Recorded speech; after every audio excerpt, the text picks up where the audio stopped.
Et du coup, toi, Eh par ben, contre, merci. je t'en prie, tu ne veux pas nous parler d'oiseaux aujourd'hui, mais tu veux nous parler de la grandeur de Rome. Ah oui, effectivement, moi j'ai pas du tout parlé d'oiseaux, encore que le Encore symbole que de Rome est un l'aigle, aigle, hein, mais on l'aigle ne va pas parler exactement. de symbolique aujourd'hui. Non, non, on va aborder un sujet beaucoup plus terre à terre et prosaïque, puisqu'on va parler de ce que Rome fait de mieux. Qu'est-ce que Rome fait de mieux, La Charles? guerre. La guerre, effectivement. On va parler de guerre, d'une des innombrables guerres de Rome, en tout cas que Rome a menées. Et Dieu sait qu'il y en a beaucoup. Et nous allons parler des guerres de Veii, ou en tout cas des prémices des guerres de Veii. Et donc, Marc, est-ce que tu connais Veii? Parce que tout le monde connaît Rome, mais Ben Veii. alors VI, je me suis un peu renseigné parce à la base on devait faire ça dans un hors-série sur la guerre de VI du coup. En plus moi je Oui, le prononçais mal, dans ma tête c'était VS, mais en fait du coup c'est VI parce qu'il n'y a pas d'accent sur le deuxième E. Alors oui, VI du coup c'est une cité sur la péninsule italienne et c'est oui, étrusque je crois. oui, tout à fait. C'est une cité étrusque, effectivement. C'est une cité qui a été fondée probablement au 9e siècle, ou 8e siècle. Un peu dans les mêmes périodes que la fondation légendaire de Rome, hein, d'ailleurs, hein, pour rappel, 756 avant Jésus-Christ pour Rome. Ok, Et Veii, alors c'est pas n'importe quelle cité étrusque, puisque c'est une cité donc qui se trouve au sud de l'actuelle Toscane, ok, à 15 kilomètres à peu près de Rome d'ailleurs et du Latium. Et Veii, elle fait partie de la dodécapole étrusque. Pareil, autre question pour toi Marc et puis pour les auditeurs en différé. Est-ce que vous connaissez la dodécapole étrusque? la dodécapole estrusque, waouh, pas du tout.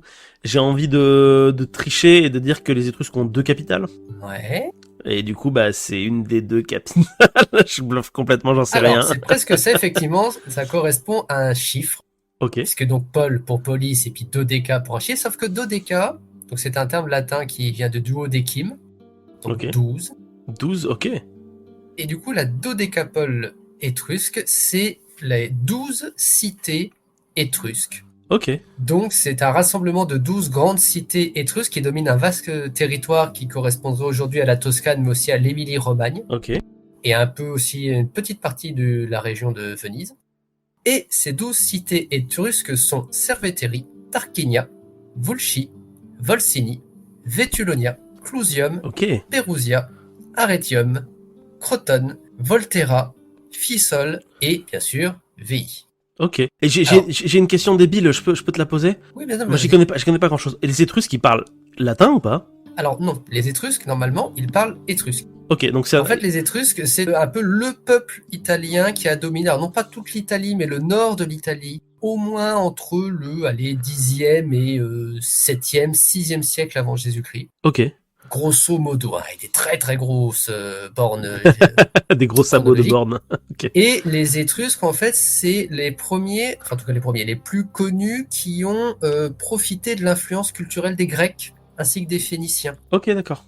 Et en fait, par le commerce avec les Grecs, les Phéniciens, les Égyptiens, etc., les Étrusques ont fait partie des premiers à développer toute une littérature, déjà toute une littérature, mais aussi tout un tas de textes commerciaux, juridiques, législatifs, etc., qui sont encore très connus aujourd'hui. Ok, donc ça veut dire que ce que les Romains ont pris au grec, c'est passé par les Étrusques avant, en fait, d'une Oui, certaine voilà, manière. tout à fait. En fait, Ok. les Étrusques, si on veut, c'est un très très pareil, c'est du très très gros simplification historique. Mais effectivement, les Romains ont emprunté aux Grecs par le biais des Étrusques.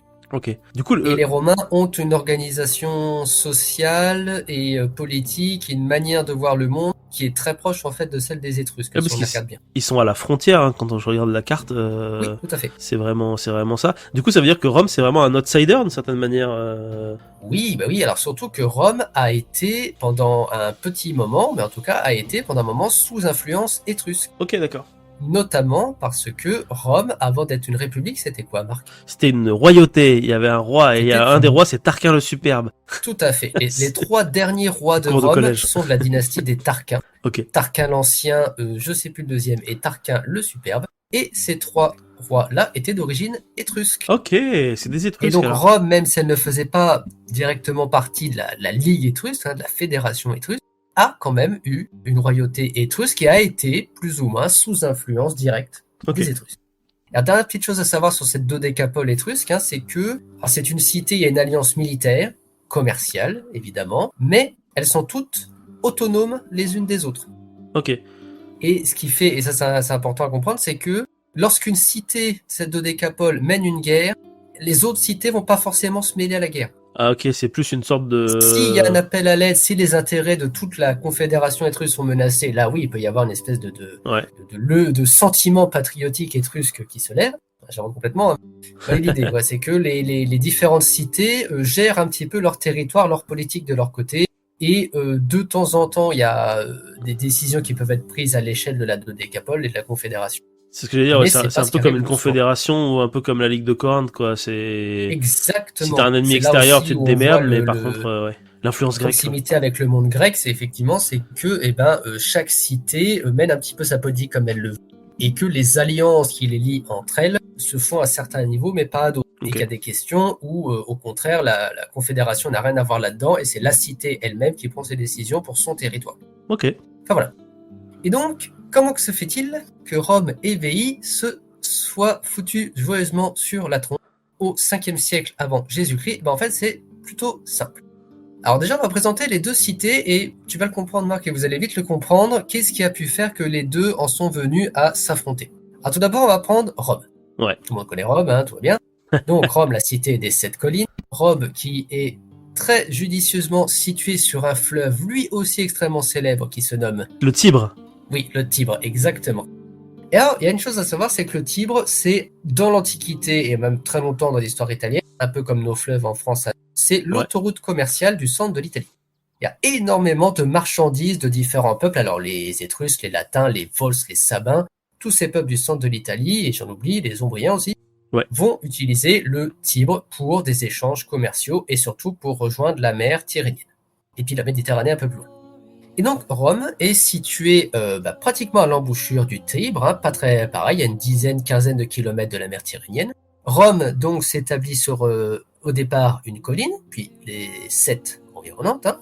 Cité pastorale, mais cité qui profite aussi du commerce sur le Tibre, et cité qui va vite s'imposer comme étant une cité péage. Ok. Ah, vous voulez faire passer des marchandises depuis la mer jusqu'à l'intérieur des terres ou inversement? Mes petits copains, va falloir payer. Et tu dis que c'est une cité pastorale, donc ils sont plutôt dans l'élevage de moutons alors, les Romains à la base. Tout à fait. Les 7 collines de Rome, l'Aventin, l'Esquilin, j'oublie mes hommes, le Caelius, le Palatin, etc., sont au départ des cités qui servaient à faire paître des moutons. Ok, putain, c'est loin de ce qu'on imagine de Rome. Hein. Ah oui, non, puis d'ailleurs, archéologiquement parlant, les vestiges les plus anciens connus qui remontent justement au 7e ou 8e siècle avant Jésus-Christ sont des cabanes, des granges et des choses qu'on interprète comme étant potentiellement effectivement des refuges ou des habitations d'éleveurs. Ok. Et des traces assez évidentes d'élevage de moutons. Ok, incroyable. Ah, donc Romulus, c'était un éleveur de moutons. C'est un éleveur de moutons. En plus d'être le fils d'une prostituée, probablement. Et d'autre part, il se trouve que Rome est ce qu'on appelle un site de premier pont. Ça veut dire que quand vous arrivez depuis la mer et que vous remontez le long du Tibre, le premier passage à gué c'est suffisamment large, qui est suffisamment large pour faire passer et haut pour faire passer des hommes, mais aussi des animaux, des chariots, un peu ce que vous voulez. C'est là où se trouve Rome. C'est au pied des 7 collines de Rome, au niveau de ce qui deviendra plus tard le Champ de Mars. Ok. Et donc, quand vous voulez passer de l'actuelle Toscane, des territoires du nord, et traverser le Tibre pour aller vers le sud, vers le Latium ou même vers la Campanie, région connue plus tard pour abriter la cité de Pompéi, une région qui est extrêmement lucrative d'un point de vue agricole et commercial très tôt dans l'histoire, quand vous passez par Rome, c'est exactement la même chose. On vous demande petite piécette au passage. Quoi. Ok. Voilà. Putain, ils ont fait leur thune sur ça, quoi. En tout cas, Rome va énormément profiter de sa situation géographique, effectivement. Et puis, dernière chose, Rome va exploiter de manière extrêmement active les marais salants et les salines qui se trouvent en bord de la mer Tyrrhénienne. Ok. À l'embouchure du Tibre, justement. Et le sel, c'est l'or blanc de l'histoire, qui sert à la conservation des aliments notamment, mais pas que. Et donc, Rome va aussi utiliser sa position pour vendre du sel un peu partout en Italie. Putain, donc ils étaient éleveurs de moutons et commerçants. Et commerçants et paludiers pour le sel, on dit ça comme ça? Paludier, je crois. Oui, il me semble, oui. Ok, incroyable. Je savais pas. Voilà. Et puis, alors évidemment, comme toutes ces exploitations agricoles, commerciales et des ressources naturelles, ça attire un petit peu les convoitises et la concurrence entre ces différents peuples. Eh bien, Rome, comme tous les autres cités qui deviennent des cités importantes et des cités va chercher un petit peu à s'assurer un territoire stable et des partenaires commerciaux réguliers, que ce soit de gré ou de force d'ailleurs. Et donc, Rome, déjà sous la royauté, va non pas conquérir, mais en tout cas s'assurer une mainmise sur le Latium et s'assurer de faire partie des cités importantes du Latium. Et puis, lorsque Rome deviendra républicaine, là, c'est vraiment le Latium va être intégré au territoire romain et au régime romain. Là, vraiment, sous la République, c'est Rome qui devient la cité dominante du Latium. Et c'est une domination qui en fait sert aussi les autres cités du Latium, puisque ça leur permet d'être protégés face aux voisins, donc encore une fois, Étrusques, Ombriens, Volsques, Sabins, etc. Ça, c'est le cas donc de Rome. Passons maintenant à Veii. Donc Veii, c'est une cité étrusque, on l'a dit. Alors Veii qui n'est pas directement sur le Tibre, mais qui est sur un des confluents, ou plutôt des affluents du Tibre, qui s'appelle le Crémère. En fait, quand vous remontez le Tibre d'une dizaine de kilomètres depuis Rome jusqu'à l'intérieur des terres, à un moment, vous arrivez à un endroit où il y a un confluent. Il y a donc le Tibre, qui part vers l'est-nord-est. Vers le nord, il y a le Crémère. Et vers le sud, il y a l'Agneau. Et vraiment, ça fait presque une patte doigt, hein, ces trois cours d'eau qui se séparent. Et oui, on voit bien, là, effectivement, j'ai une carte. Enfin, qui se séparent, plutôt qui se rejoignent. Qui se rejoignent, ceux qui sont spécialistes des cours d'eau et des débits d'eau sont en train de s'arracher les cheveux, j'en suis désolé, mais effectivement, c'est là où ces cours d'eau se rejoignent, effectivement. Et donc, tout au nord, sur la Crémère, vous avez la cité de Veii. Alors, du coup, cité de Veii qui utilise le Crémère et son accès au Tibre pour faire du commerce sur le Tibre. Veii qui domine un large territoire, donc le sud de l'actuelle Toscane, et Veii qui, pareil, s'est assuré une espèce de domination sur les différentes petites cités, petites bourgades du coin, et qui s'est arrêté justement au nord de la zone du Latium et vers Rome, parce qu'il y avait Rome qui était déjà là. Et Veii qui utilise aussi le Crémère, le Tibre et l'Agneau pour faire du commerce avec le sud, avec le Latium, mais aussi avec la Campanie. Et Veii qui utilise et qui exploite également des salines et des marais salants en bord de mer Tyrrhénienne, parce qu'en fait, depuis Veii, si vous descendez la Crémère et le Tibre, ou même si vous passez par les terres, finalement, c'est pas si loin. Et du coup, est-ce qu'il n'y a pas quelque chose qui vous titille là ? Les deux sont en concurrence. Exactement, Marc. Les deux sont en concurrence parce que les deux utilisent le Tibre pour le commerce. Les deux essaient de dominer des territoires qui sont quand même très proches les uns des autres. Et les deux exploitent le sel. Donc forcément, ça peut pas bien se passer. Et puis, les archéologues et les historiens sont pas tous d'accord, mais il y a probablement des petites tensions, des petites rixes entre Rome et Veii, déjà tout au long du VIe siècle. Avec justement cette idée que il y a des problèmes commerciaux et des litiges commerciaux et d'accès au Tibre et de circulation des marchandises, etc. Parce que je vous donne un exemple. Alors je dis pas que Rome l'a fait, mais je vous donne un exemple. Rome est pas contente après Veii. Et Rome vu qu'elle est sur le Tibre en aval par rapport à Veii et à la Crémène, Rome peut tout à fait bloquer l'accès des marchandises qui viennent de la mer en direction de Veii par le Tibre. Tu fais la guerre par embargo ou par taxe, des trucs comme ça, quoi. Voilà. Et donc Veii serait obligé de passer par un autre cours d'eau situé à l'ouest de son territoire qui s'appelle l'Aro, mais c'est un cours d'eau qui est beaucoup plus petit, qui est beaucoup moins pratique et facile d'accès que le Tibre. Et donc ça limiterait fortement les possibilités économiques de Veii. Et l'inverse est possible aussi. Veii peut très bien mettre un embargo sur les marchandises qui viennent de l'intérieur des terres et peut très bien se liguer avec les Ouvriens ou avec les Volsques pour emmerder Rome. Alors bien sûr, encore une fois, là, c'est du purement hypothétique. On n'a pas vraiment de traces historiques ou archéologiques de ça, mais c'est, en tout cas pour le VIe siècle, mais c'est quelque chose que l'on peut imaginer. Donc, qu'est-ce qui se passe ? Il se passe qu'il y a des affrontements possibles entre ces deux cités, mais les deux cités, malgré tout, sont de forces équivalentes, a priori. Et donc, il y a vraiment personne qui s'impose, et on n'est plus sur des petits tricks, c'est vraiment sur de la guéguerre économique, mais assez tranquille, qu'un véritable conflit qui opposerait les deux cités. Et puis, il se passe à la fin du 6e, au début du 5e siècle, et bien que Rome change de régime politique, puisque Rome, donc, entre 510 et 509 avant Jésus-Christ, chasse les Tarquins du pouvoir, et les familles aristocratiques de Rome en profitent pour prendre le pouvoir et instaurer donc le régime sénatorial, passer d'une monarchie à la res publica, donc la chose publique, et donc la République de Rome qui va naître à ce moment-là. Et Alors ouais, évidemment, toute révolution et tout changement de pouvoir un peu brusque, on va dire, implique des retombées au niveau de la géopolitique et de l'économie, évidemment. Et à partir du moment où Rome devient une république, et ben, au niveau des cités du Latium, ça va un petit peu capoter, on va dire. En tout cas, Rome va passer un temps infini, beaucoup de temps en tout cas, à renforcer, se remettre en avant sur la scène du Latium. ok. Puisque, évidemment, c'était sous la royauté qu'il y avait des accords avec les différentes cités du Latium. À partir du moment où il n'y a plus de droit, les autres cités disent les accords ne tiennent plus. Et donc Rome va un petit peu batailler, aussi bien au sens propre qu'au sens figuré, Ouais. pour reprendre un petit peu le Latium. Et en fait, le VI va vouloir profiter, on le pense, de cette fragilité de Rome pour essayer de prendre la mainmise sur le commerce du sel, sur son contrôle du Tibre. Et pour ça, ils vont notamment utiliser une cité, une petite cité, qui s'appelle Fidène, Ok. Fidena. Et il se trouve que Fidena, elle est au confluent de la Crémaire, du Tibre et Et de ouais. l'Anneau.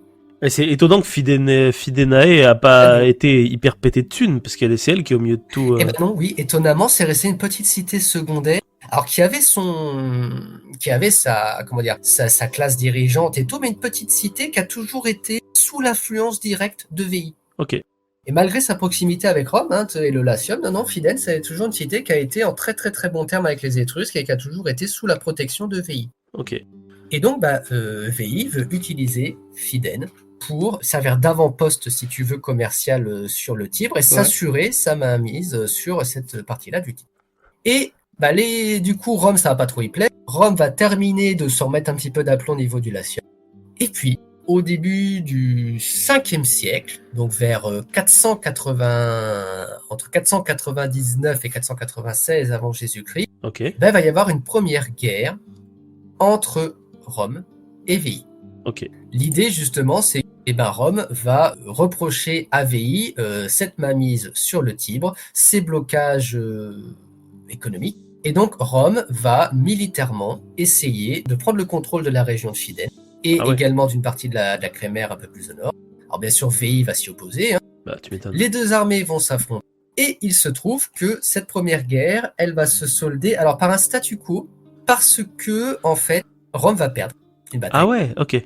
La bataille de Crémaire, d'ailleurs, même le désastre de Crémaire, qui a lieu donc quelques décennies plus tard, en fait. Il y a déjà des premiers conflits entre 499 et 496, et en fait, c'est en 477 avant Jésus-Christ que la bataille de Crémaire a lieu, et c'est un désastre, en fait. Les généraux romains qui mènent cette armée vont se faire complètement pulvériser par les troupes de VI, mais Ok. aussi de Fidène. Et donc, Rome est en difficulté. Mais malgré tout, VI n'a pas les capacités, en fait, de pousser plus loin la guerre. Parce qu'en fait, VI va aussi perdre une bataille, pas très longtemps après. Alors, ça va être un moins gros désastre que celui de Rome, mais enfin, l'armée de la cité de VI va tomber dans une embuscade et va être écrasée par les défenseurs romains, donc justement, qui voulaient empêcher l'armée de VI de progresser jusqu'à Rome. Donc avec une défaite dans chaque camp, de lourdes pertes et des problèmes économiques assez importants. A priori, VI rencontre aussi des petits problèmes à ce moment-là, ça tombe un petit peu mal. Eh bien, les deux cités vont donc entrer dans un statu quo et se regarder en chien de faïence pendant un petit moment. Et puis intervient la deuxième guerre de VI. Celle-ci qui va se passer entre 438 et 425 avant Jésus-Christ. D'accord ? Ce deuxième conflit, il est aussi appelé la guerre de Fidène, puisque, là, ça va un petit peu mal se passer. En fait, entre la première et la deuxième guerre de VI, il faut savoir que Fidène, la fameuse Fidène, entre-temps, elle est passée du côté romain. Ah merde. Ouais, en fait, par des jeux de diplomatie et d'accords divers et variés, et également par quelques actions militaires, Fidène, qui est encore une fois une cité qui est indépendante, elle était sous la protection de VI, mais elle n'est pas complètement rattachée à Fidène devient romaine. Et ce qui se passe, c'est que, évidemment, ça ne plaît pas à VI, que VI va vouloir récupérer Fidène. Et donc, la deuxième guerre de VI, ça va être VI et Rome qui vont s'affronter pour le contrôle de Fidène. Alors, il va y avoir plusieurs batailles de prise et de reprise de Fidène. Et finalement, Fidène, qui est assiégée par Rome une dernière fois, donc en 425 avant Jésus-Christ, va être complètement prise par Rome. Et Rome va surtout réussir à faire en sorte que VI ne reprenne jamais le contrôle de la cité. Et en fait, ce qui se passe, et ce qui explique la victoire de Rome par rapport à la Première Guerre, c'est que Rome a appris de ses échecs, Et surtout Rome a complètement changé de situation. En fait, en quelques décennies, Rome a complètement réussi à renforcer ses positions dans le centre de l'Italie, à développer énormément son commerce en Méditerranée et sur la péninsule italienne, a remporté des victoires aussi sur les Volsques, sur les Sabins, qui lui ont permis de récupérer énormément de richesses, mais aussi d'avoir des cités alliées. Et donc Rome va complètement renverser la balance. Et alors ça, c'est pas de la faute de Rome, mais en fait, après cette guerre face à Rome, Veii va perdre, bien sûr, en puissance, en rayonnement, mais même Veii va finir par complètement disparaître. C'est-à-dire qu'aujourd'hui, Veii, c'est une cité qui n'existe plus. Ah oui, parce que j'avais regardé vite fait pour savoir à quoi ça correspond aujourd'hui, mais c'est vrai, du coup, ils ont jamais réussi à s'en remettre de ça, alors du coup... Non, effectivement. Alors, c'est pas la seule raison, mais en tout cas, dans le cas de la cité de Veii, c'est une des raisons qui explique que la cité va perdre en puissance. Parce que vraiment, cette cité de Fidène sur laquelle comptait Veii était extrêmement importante. Et donc, quand Fidène est accaparée par les Romains, et quand Veii essaie de reprendre la cité, mais que les Romains reprennent et conservent la cité de Fidène, en fait, les Romains s'assurent la mainmise sur le Tibre. Ouais. Et ce que j'expliquais au début, c'est qu'à partir du moment où Rome a la mainmise sur le Tibre et sur ses affluents que sont la Crémaire et l'Anio, Rome domine les routes commerciales qui mènent vers le nord et vers le sud, vers la Toscane, l'Émilie-Romagne, vers la Campanie au sud, vers l'est. Alors évidemment, je l'ai abordé de manière extrêmement rapide ici parce que c'est un sujet qu'on devait se partager à deux au départ. Tout à fait. Et finalement, là, je l'ai abordé tout seul. Donc, la deuxième partie sur... Non, mais voilà, mais c'est comme ça. Et du coup, voilà, chers auditeurs, la deuxième partie est un peu légère à raconter, un peu rapide parce que, voilà, peut-être qu'elle sera racontée une autre fois par quelqu'un d'autre. Voilà, en tout cas, vous avez déjà les prémices de cette guerre et vous avez un petit peu l'ambiance italienne de ces 8e à 5e siècle avant Jésus-Christ. C'est-à-dire tout un tas de cités-États qui sont voisines les unes des autres, qui, pour certaines, se développent très fortement et développent une très forte économie. Et bien sûr, tout ça, ça mène à des rivalités. Et en fait, l'exemple de Rome et de Veii, ce n'est qu'un parmi tant d'autres. C'est parce qu'on connaît Rome encore aujourd'hui et que son histoire a été extrêmement étudiée. En fait, si on regarde bien, l'histoire italienne, de la péninsule italienne de ces siècles-là, est remplie de Rome et de Veii qui s'affrontent pour des contrôles de routes commerciales et d'accès aux ressources. Aux ressources, oui, parce que je viens de voir que effectivement ils remettent le couvert une troisième fois aussi aux alentours de 386 avant Jésus-Christ. Enfin, Oui, mais alors autour de 386, c'est là je crois que la victoire de Rome elle est assez rapide. Ouais, ils font un siège, ils les défoncent et après c'est fini quoi. C'est vraiment la deuxième guerre qui va asseoir la supériorité de Rome. Ouais. On l'a vu, comme je l'ai expliqué, la première, on a vraiment deux cités qui sont de force égale. Rome qui est en difficulté à cause de son changement de régime politique et qui utilise une énorme partie de ses ressources pour récupérer un ascendant sur le Latium. Et Veii qui de son côté investit beaucoup dans cette guerre et dans son accès au Tibre par Fidèle, mais qui connaît une espèce de baisse économique. Oui, ils sont. Alors, faut savoir que le 5e siècle, c'est aussi le moment où le monde étrusque était moins rayonnant qu'avant. Oui, il était sur le déclin en fait. Voilà, il y a déjà des petits problèmes de contrôle de territoire, etc. Ouais. Oui, parce que du coup, les Étrusques au final, ils vont se faire complètement assimiler par les Latins à la fin. Ah, tout à fait. Par les Latins et par les Celtes. Et par les Celtes aussi. Ah oui, ok. Le nord de l'Italie, non, c'est ça du coup. Oui. Et ouais. Le 5e et 4e siècle, surtout 4e siècle, c'est aussi l'arrivée des Celtes dans le nord de l'Italie. Oui, parce que j'allais dire, la prise de Rome par les Celtes, c'est en quelle année déjà Oui, la Vae Victis, malheureux vaincu en balançant son épée sur la balance. Je sais pas si c'est vrai ou pas, mais... On est en 390 avant Jésus-Christ. Ah oui, donc c'est vraiment juste après, quoi, pratiquement. Voilà, c'est vraiment 4e siècle, les Celtes arrivent, bim bam boum.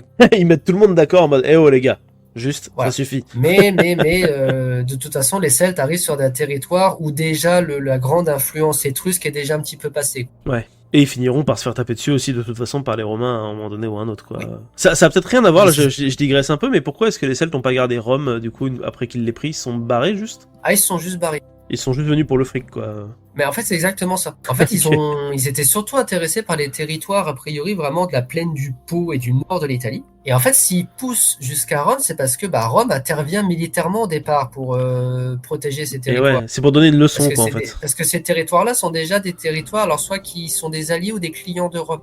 Et donc, quand Trump voit débouler les Celtes, ils disent, qu'est-ce que c'est que ces conneries, là? Non, attendez, là, nous, on a besoin de ces territoires-là qui sont un peu en forme pour notre économie, vous déconnez.